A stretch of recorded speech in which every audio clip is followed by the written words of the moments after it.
الان کال از اینجاست. خب میخوام یه رپی براتون بخونیم، حالا یه تنوعی هم بشه. نشسته بودم یه چیز رفت رو نروم، خونم به جوش اومد بد بود انقدر، طرف صحبتم با شماست شهرام شپره، نمیتونم ساکت وایسم که یه وقتیشون از خواب نپره، الان دقیقا وقتیه که باید حس کنه براش حرفام خطره. راجع به رپ حرف زدی مجبورم جوابتو میدم، الان فکر کردی چه چیزی از تو فنای تو دیدم. رپ خود جوش بود، خودشم کرد آماده، تو اونی بودی که یه سری رو داشتی مهر بزنن پا کارت.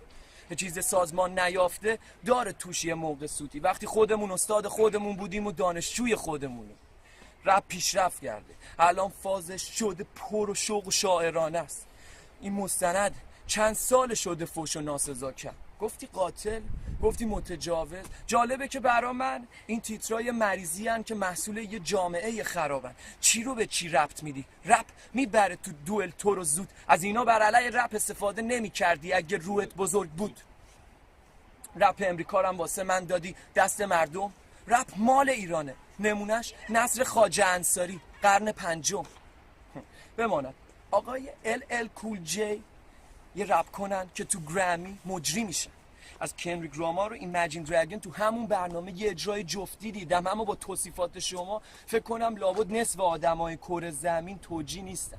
درسته تو سبک پیشکسوتی، اما از اینجا به بعد فکر نکنم داشته باشی هیچ اسمتی. احترام نذاری همینه، ناراحت میشم از دستت، پس بسه. احترام بذار به رپی که به نظر من هم نظمه هم نثره، به رپی که میتونه بکنه به راحتی کلن داغونت، رپی که یکی از مخاطباش میتونه کی باشه؟ دختر خانومت. رپی که کلی آدم باهاش خاطرت دارن، باهاش خاطره میسازن، رپی که تولید کننده هاش زندگیشونو به پاش اگه لازمه میذارن. فکر میکنی راجب چی واقعا؟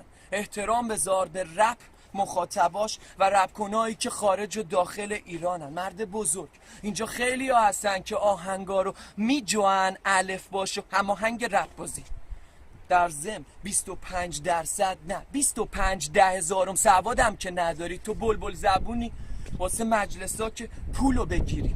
اما متاسفم این مجلس اون مدلی نی. تموم.